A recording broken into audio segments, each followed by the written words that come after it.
Wow, সুন্দরী ফুলের recipe. আজকে আমি আপনাদের জন্য নিয়ে এসেছি হলুদ হলুদ কালারের সুন্দরী ফুলের রেসিপি। আর এই ফুলটা হচ্ছে সুন্দরী কুমড়ো ফুল। আসসালামু আলাইকুম, welcome back to my channel নুতাসি কিচেন। আজকের রেসিপিতে আমি সবাইকে স্বাগত জানাচ্ছি সুন্দরী ফুলের রেসিপি নিয়ে। অনেক দিন পর আপনাদের সামনে আরেকটা নতুন রেসিপি নিয়ে হাজির হয়ে গিয়েছি। আর কুমড়ো ফুলের রেসিপিটা এত মজার হয়েছে যে না করলে বুঝতে পারবেন না। আর এই রেসিপিটা আমাকে দিয়েছে আমার সবজিওয়ালা মামা। শেখার তো আসলে শেষ নেই, যে কারো কাছ থেকে শেখা যায়। আজকে যখন আমি ওনার কাছ থেকে ফুলটা কিনতে গিয়েছিলাম, তখন উনি আমাকে বলল, আপা সবসময় তো বড়া করে খান, ময়দা দিয়ে মেখে বড়া করে খান, আজকে আমি একটা রেসিপি বলি, এই রেসিপিটা একটু তৈরি করে খাবেন, এত মজা ডিম দিয়ে। তখন আমি বললাম, আচ্ছা ঠিক আছে বলেন। পরে আমি চিন্তা করলাম যে ঠিক আছে, রেসিপিটা করি আর আপনাদের সঙ্গেও শেয়ার করি কেমন হয়। খেয়ে তো আমি পুরাই ফিদা হয়ে গিয়েছি, এত মজার রেসিপি হতে পারে কুমড়ো ফুল দিয়ে। আর এই রেসিপিটা করার পর আমি যখন খাচ্ছিলাম, আমার কাছে মনে হচ্ছিল এটা কি খাচ্ছি, এটা কি মগজ ভাজি খাচ্ছি না কুমড়ো ফুলের ভাজি খাচ্ছি। এত মজার একটা রেসিপি, আমি না করলে বুঝতে পারতাম না।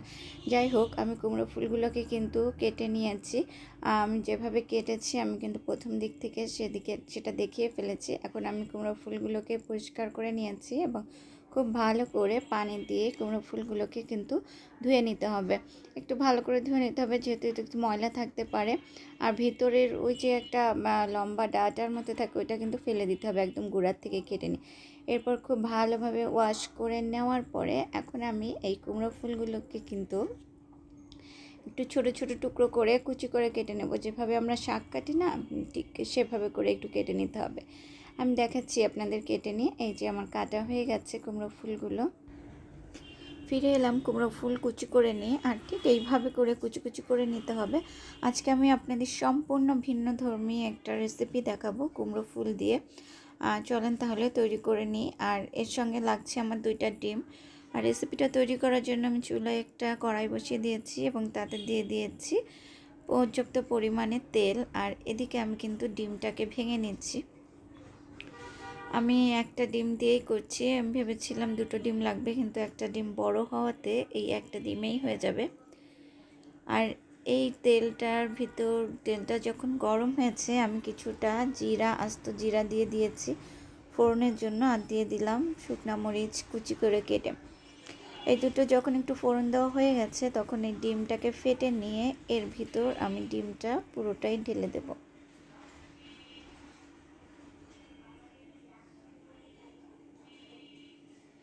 এখন এই ডিমটাকে আমি কুচি কুচি করে একটু ভাজি করে নেব। দেওয়ার সঙ্গে সঙ্গেই কিন্তু একেবারে নেড়ে দিবেন না, তাহলে কিন্তু বেশি কুচি কুচি হয়ে যাবে। একটু যখন নিচেরটা শক্ত হয়ে আসবে, তখন ঠিক এইভাবে খুন্তি দিয়ে নেড়ে নেড়ে একটু ভেঙে নিতে হবে, যাতে ডিমটা একেবারে কুচি না হয়ে যায়, একটু বড় বড় দানা থাকবে, এইভাবে করে ভাঙতে হবে। ভেঙে নেওয়ার পরে এখানে আমি দিয়ে দিচ্ছি বেশ খানিকটা পেঁয়াজ কুচি। পেঁয়াজটা একটু বেশি দেওয়ার চেষ্টা করবেন, এতে করে স্বাদটা ভালো হবে। পেঁয়াজটা দিয়ে আমি আবার কিছুক্ষণ নেড়ে চেড়ে নিচ্ছি। যখন পেঁয়াজটা একটু নরম হয়ে আসবে, তখন কিন্তু আমি দিয়ে দেব ওই যে ফুলগুলো কেটে রেখেছিলাম, সেই ফুলগুলো। এই যে দেখেন, পেঁয়াজটা কিন্তু একটু নরম হয়ে এসেছে। ঠিক এই পর্যায়ে এসে আমি দিয়ে দেব ফুলটা, দিয়ে দিলাম। এখন ফুলটা দেওয়ার পরে আবার কিন্তু আমি খুব ভালোভাবে মিশিয়ে নেব। ও আচ্ছা, আর এই পর্যায়ে কিন্তু চুলার জালটা একটু বাড়িয়ে রাখতে হবে, তা না হলে যেটা হবে, ফুলগুলো দেওয়ার পরে কিন্তু ধাম করে পানি ছেড়ে দেবে যদি আপনি আস্তে করে রান্না করেন। আর ফুলগুলো কিন্তু যেহেতু নরম, একদম গলে যাবে। তাই ফুলগুলো দেওয়ার পরে চুলার জালটা হাই রেখে এইভাবে নেড়ে চেড়ে তাড়াতাড়ি করে রান্নাটা করে নিতে পারে। এখন আমি দিয়ে দিচ্ছি কিছুটা সামান্য একটু হলুদের গুঁড়ো, আর দিয়ে দিচ্ছি স্বাদ মতো লবণ। হলুদ এবং লবণটা দেওয়ার পরে এইভাবে তাড়াতাড়ি নেড়ে চেড়ে এটাকে রান্না করে নিতে হবে। এত কম মশলায়, অল্প মশলা এবং এত মজার একটা রেসিপি যে করা যায়, আমি এই রেসিপিটা না করলে বুঝতামই না। মানে মশলা বলতে এখানে শুধু পেঁয়াজ, শুকনা মরিচ, তেল, সামান্য একটু হলুদ, লবণ, আর এই রেসিপিটা কিন্তু আপনি মেহমান বসিয়ে রেখেও তাড়াতাড়ি ঝটপট করে নিতে পারবেন। আর খেতে দিলে যদি আপনি না বলেন, কেউ বুঝতেই পারবে না যে এটা কুমড়া ফুল দিয়ে করেছেন। না বলে ভাববে যে এটা মগজ ভাজি খাচ্ছে। গেস্ট খাবার খাবে আর শুধু আপনার প্রশংসাই করতে থাকবে।